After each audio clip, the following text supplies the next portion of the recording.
Hello दोस्तों, स्वागत है आपका। दोस्तों, आज की इस वीडियो में हम आपके लिए आईएएस इंटरव्यू में पूछे गए कुछ इंपॉर्टेंट क्वेश्चन लेकर आए हैं। तो आप इस वीडियो को अंत तक जरूर देखना, और अगर आप हमारे चैनल पर नए हैं तो प्लीज चैनल को सब्सक्राइब कर लीजिएगा, और अगर वीडियो पसंद आए तो वीडियो को लाइक करना मत भूलिएगा। एग्जामिनर ने कैंडिडेट से सवाल पूछना शुरू करते हैं। किस वैद्य ने भगवान राम को लक्ष्मण के प्राण बचाने के लिए संजीवनी बूटी के बारे में बताया था?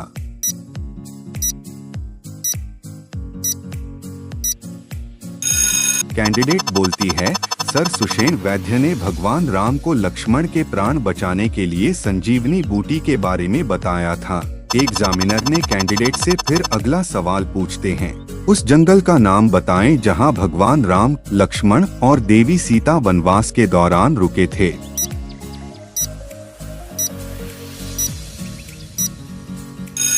सर दंडकारण्य में भगवान राम, देवी सीता और लक्ष्मण ने अपना वनवास बिताया।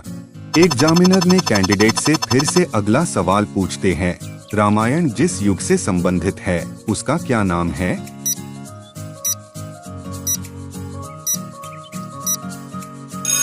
कैंडिडेट इस सवाल का जवाब में बताती है, सर रामायण जिस युग से संबंधित है उसका नाम त्रेता युग है।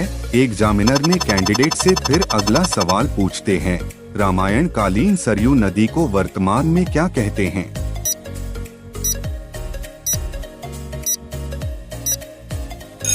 कैंडिडेट इस सवाल का जवाब में बोलती है, सर रामायण कालीन सरयू नदी को वर्तमान में घाघरा नदी कहते हैं।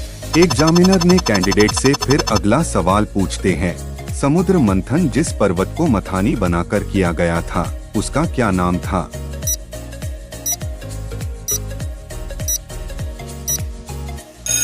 कैंडिडेट इस सवाल का जवाब में बोलती है, सर उस पर्वत का नाम मंदराचल पर्वत था।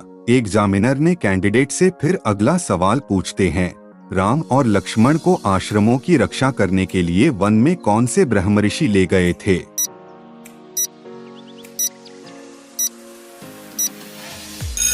कैंडिडेट इस सवाल का जवाब में बोलती है, सर विश्वामित्र जी ले गए थे। एग्जामिनर फिर अगला सवाल करता है, हनुमान जी की माता पूर्वजन्म में एक अप्सरा थी, अप्सरा रूप में वह किस नाम से जानी जाती थी?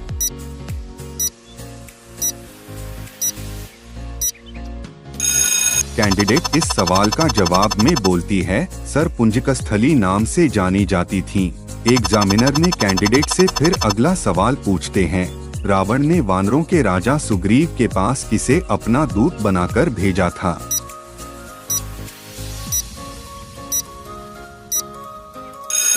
कैंडिडेट इस सवाल का जवाब में बोलती है, सर रावण ने वानरों के राजा सुग्रीव के पास शुक को अपना दूत बनाकर भेजा था।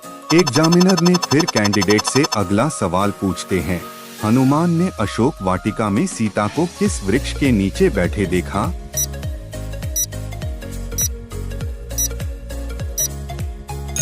कैंडिडेट इस सवाल का जवाब देती है, सर अशोक वृक्ष के नीचे बैठे देखा। एग्जामिनर ने कैंडिडेट से एक विशेष सवाल करते हैं, शव यात्रा में राम नाम सत्य क्यों बोलते हैं?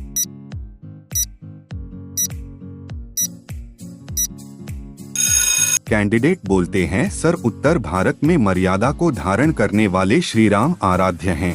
जब दो लोग मिलते हैं तो राम राम कहकर अभिवादन एक दूसरे का करते हैं। जब किसी से कुछ टूट जाए तो बोलते हैं, हे राम तुमने यह क्या कर दिया? परेशानी में बोलते हैं, जैसी प्रभु राम की इच्छा। किसी के घर बच्चा हो तो राम जी की कृपा हो गई बोलते हैं, राम तो जीवन में रच बस गए हैं।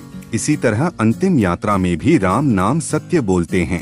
दरअसल शव यात्रा में राम नाम सत्य है, यह बोलकर मृतक को सुनाना नहीं होता है, बल्कि साथ में चल रहे परिजन, मित्र और वहां से गुजर रहे लोग इस तथ्य से परिचित हो जाएं कि राम का नाम ही सत्य है। साथ ही जब मनुष्य जब राम का नाम लेगा तभी उसकी सद्गति होगी। इसलिए इसका मकसद यह कहकर परंपरा शुरू की गई थी कि मृतक के मरने के पीछे जब मनुष्य इतना लड़ते हैं, उसकी संपत्ति के लिए वाद विवाह करते हैं और संपत्ति का बंटवारा करते हैं। लेकिन अन्य व्यक्ति को भी यह मालूम होना चाहिए कि राम का नाम सत्य है, यानी जिसने इस धरती पर जन्म लिया उसकी मृत्यु निश्चित है। मान्यता है कि इन्हीं सब कारणों की वजह से शव यात्रा में राम नाम सत्य है बोलते हैं। दूसरे रूप में राम ही जीवन का मंत्र है, राम मृत्यु का मंत्र नहीं है। राम गति का नाम है, राम थमने ठहरने का नाम नहीं है। सतत वितानी राम सृष्टि की निरंतरता का नाम है। राम महाकाल के अधिष्ठाता, संहारक, महामृत्युंजयी शिवजी के आराध्य हैं। शिवजी काशी में मरते व्यक्ति को राम नाम सुनाकर भवसागर से तार देते हैं। राम एक छोटा सा प्यारा शब्द है। सर्वदा कल्याणकारी शिव के हृदयाकाश में सदा विराजित राम भारतीय लोक जीवन के कण कण में रमे हैं। राम हमारी आस्था और अस्मिता के सर्वोत्तम प्रतीक हैं। भगवान विष्णु के अंशावतार मर्यादा पुरुषोत्तम राम हिंदुओं के आराध्य ईश हैं।